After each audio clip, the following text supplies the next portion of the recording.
from above downwards or from below upwards. So if it has pierced from below upwards, then how can you take it out? If you will pull it, it will further pierce the airway wall and it will damage the airway wall. And there is chance of profuse bleeding and you may lose the patient because it is a sophisticated process. Then in such difficult scenario, what to do? Then you have to meticulously look at the end of this pin, the blind end and the sharp end.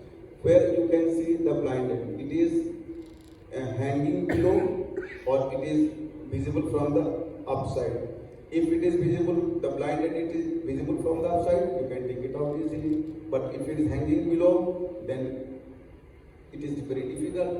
One thing we can do in such scenario, if it is possible, be cautious and just you can dislodge the pin so that it can go further down. This is the only way.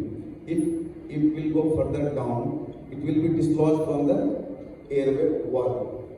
And if it is dislodged from the airway wall, then now you can take it out easily. This is the only way, in my opinion. Yeah,